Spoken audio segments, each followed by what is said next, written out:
Halo, apa kabar semuanya? Kisah cinta seperti apa sih yang paling menginspirasi kalian? Nah, sekarang kita bakal menceritakan kisah seorang jenius yang cintanya itu bukan cuma buat satu orang, tapi buat ilmu pengetahuan dan seluruh bangsanya.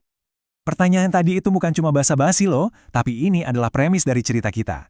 Premis tentang hidup seorang Baharudin Yusuf Habibie. Seorang pria yang hidupnya itu didorong oleh tiga kekuatan besar. Tiga cinta, yang gak cuma ngebentuk takdirnya dia, tapi juga ikut ngebentuk takdir sebuah negara. Keren kan? Nah, ini dia orangnya, B.J. Habibie. Mungkin kita kenalnya sebagai Presiden ketiga Republik Indonesia, atau seorang insinyur kelas dunia. Tapi di balik otaknya yang super jenius itu, ada hati yang sepenuhnya didedikasikan untuk cinta. Eits, tapi cinta yang kayak gimana nih yang kita omongin? Nah, menurut Pak Habibie sendiri, cinta itu ya bisa diartikan sebagai rasa buat pasangan, orang tua, sesama, bahkan buat bangsa dan negara. Dan hidup beliau ini ya benar-benar manifestasi dari kutipan ini. Sebuah kisah epik tentang tiga cinta yang luar biasa. Oke, kita masuk bagian pertama ya, cinta pada ilmu pengetahuan. Jauh sebelum kita kenal beliau sebagai negarawan, Habibie itu seorang ilmuwan sejati. Dan cintanya pada ilmu pengetahuan inilah yang jadi fondasi buat semua pencapaiannya nanti. Ini nih, kisah tentang anak muda yang nekat ngejar mimpi sampai ke ujung dunia. Perjalanannya dimulai dari Parepare. Tapi, sebuah tragedi terjadi waktu beliau umur 14 tahun. Ayahnya meninggal. Ini yang bikin keluarganya pindah ke Bandung. Dan dari situ, dengan tekad yang, wah baja banget, beliau berangkat ke Jerman. Ini bukan beasiswa loh ya, ini murni pertaruhan ibunya. Setelah ayahnya wafat, ibunya jual rumah dan semua hartanya demi satu sumpah. Nyekolahin Rudi, panggilan akrabnya, setinggi-tingginya. Dan di Jerman, Habibie itu nggak cuma sekedar bertahan hidup, tapi dia melesat. Gila kan? Kemampuan bahasanya yang cepat banget bikin dia bisa langsung kuliah, nyalip mahasiswa lain yang butuh setahun persiapan. Puncaknya, di usia 28, beliau udah dapat gelar doktor insinyur dengan predikat paling tinggi, summa cum laude. Luar biasa banget, ini bukti kejeniusannya. Tapi pertanyaannya, buat apa sih otak sejenius itu? Nah, waktu itu di dunia penerbangan, ada satu masalah besar yang ngancam nyawa banyak orang. Pesawat terbang itu kan pas di udara, kena tekanan yang luar biasa, berulang-ulang. Ini bikin material logamnya tuh capek, atau yang kita kenal sebagai metal fatigue. Dan titik-titik lelah ini bisa jadi awal dari sebuah bencana. Spesifiknya, masalah ini namanya crack propagation atau keretakan rambat.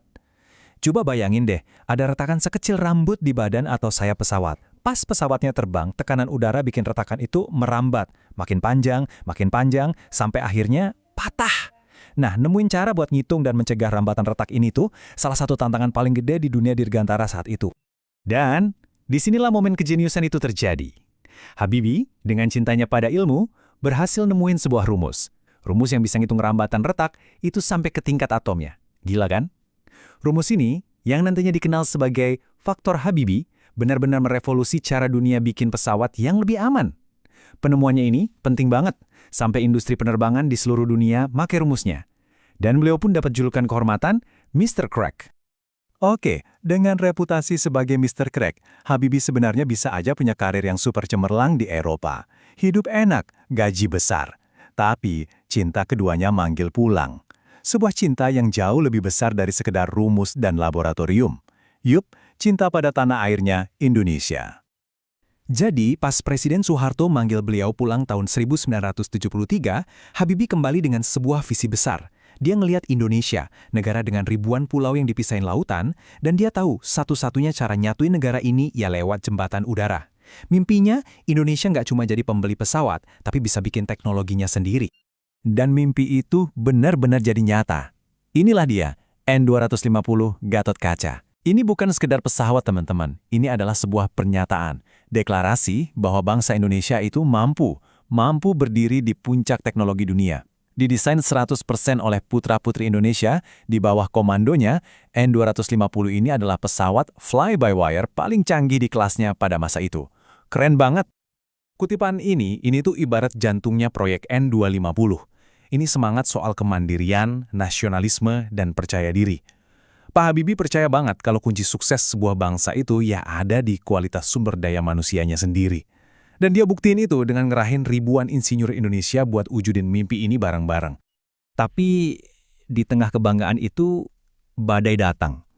Krisis moneter 1998 ngehantam Asia, dan Indonesia benar-benar bertekuk lutut.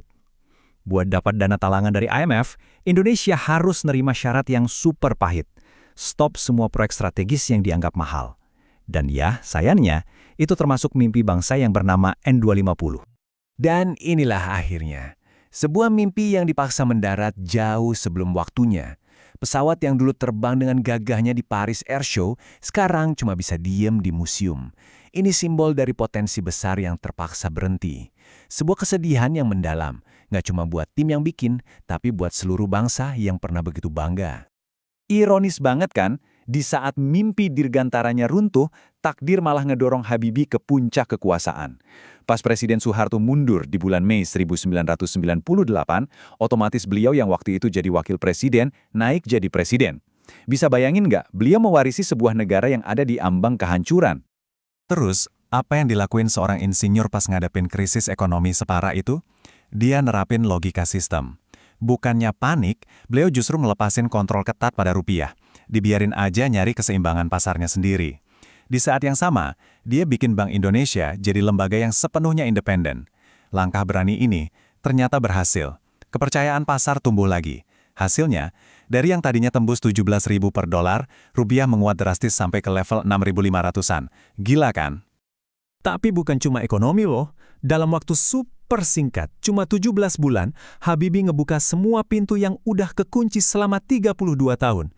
Dia bebasin pers, yang bikin ratusan media baru lahir dan bisa ngeritik pemerintah secara terbuka. Dia bebasin tahanan politik. Dan yang paling penting, dia nyelenggarain pemilu 1999, pemilu paling bebas dan adil dalam satu generasi. Beliau ini benar-benar nahkoda yang bawa kapal Indonesia keluar dari badai menuju fajar demokrasi.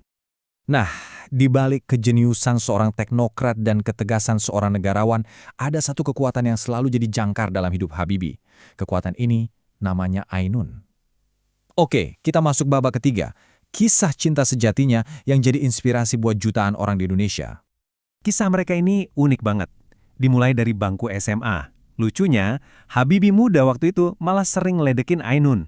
Manggilnya Gula Jawa karena kulitnya yang gelap. Siapa yang nyangka coba? Bertahun-tahun kemudian, pas Habibie pulang dari Jerman, si Gula Jawa itu udah berubah jadi sosok yang, wah, mempesona banget. Pertemuan kembali itu langsung memicu cinta, yang akhirnya terikat dalam pernikahan tanggal 12 Mei 1962. Dan di sini pengorbanan Ainun luar biasa. Beliau rela ninggalin karirnya sebagai dokter buat nemenin Habibie merintis hidup di Jerman dari nol. Bagi Habibie, Ainun itu bukan cuma istri. Dia itu partner intelektual, teman ngobrol yang bisa ngimbangin visinya yang selangit itu. Mereka benar-benar tim yang sempurna. Kutipan ini tuh bukan cuma kata-kata manis loh, ini benar-benar ngegambarin hubungan mereka. Katanya nih, mereka bisa saling ngertiin pikiran dan perasaan masing-masing tanpa perlu ngomong. Ada cerita unik, pas Habibie jadi presiden kan sering rapat sampai larut malam tuh. Nah, Ainun punya cara khusus buat ngingetin suaminya istirahat. Dia bakal jalan mondar-mandir pakai sepatu hak kayunya, dan bunyi kletak-kletak itu adalah alarm yang cuma dimengerti sama Habibie. Lucu ya? Jadi ya, selama hampir setengah abad, 48 tahun, Ainun itu segalanya. Waktu semangat dan ambisi Habibie lagi membara, Ainun itu jadi air yang nyejukin. Waktu tekanan politik dan kerjaan lagi berat-beratnya, Ainun itu jadi tempatnya pulang. Benar-benar wanita hebat di balik seorang pria besar. Tapi, seperti yang kita tahu, nggak ada yang abadi. Setelah perjuangan panjang lawan kanker, Ibu Ainun berpulang. Pak Habibie ada di sisinya, megang tangannya sampai napas terakhir. Separuh jiwanya pergi. Kehilangan itu rasanya pasti dahsyat banget. Dalam kondisi yang hampa dan duka yang super dalam, dokter nyaranin beliau buat terapi. Salah satu caranya, ya nulis, curahin semua perasaannya. Jadi Pak Habibie mulai nulis. Katanya setiap halaman buku itu dibasahi sama air mata beliau. Beliau nulis itu bukan buat diterbitin, tapi buat dirinya sendiri, buat ngejaga kewarasannya, buat seolah-olah ngadirin lagi sosok Ainun dalam hidupnya. Dan ini adalah puncak dari cinta abadi mereka. Kata-kata ini nunjukin betapa dalam keyakinan beliau kalau perpisahan ini cuma sementara. Kematian itu bukan lagi hal yang nakutin, tapi jadi gerbang buat reunian lagi. Cintanya pada Ainun udah ngalahin ketakutan terbesar seorang manusia. Jadi, setelah semua cerita ini, apa sih warisan yang ditinggalkan oleh B.J. Habibie? Jawabannya, ada di perpaduan ketiga cintanya tadi. Warisan beliau itu banyak banget lapisannya. Cinta pada ilmu, ngasih kita julukan Mr. Crack, dan kebanggaan teknologi lewat N250. Cinta pada bangsa, bikin beliau jadi orang yang naruh fondasi demokrasi modern di saat negara lagi genting-gentingnya. Dan cinta pada Ainun, yang beliau tuangin dalam tulisan, ngajarin satu generasi penuh tentang arti kesetiaan dan cinta sejati yang bahkan melampaui maut. Dan pada akhirnya, inilah filosofi hidup beliau yang bisa kita semua pelajari. Otaknya yang luar biasa itu selalu dibimbing sama cinta.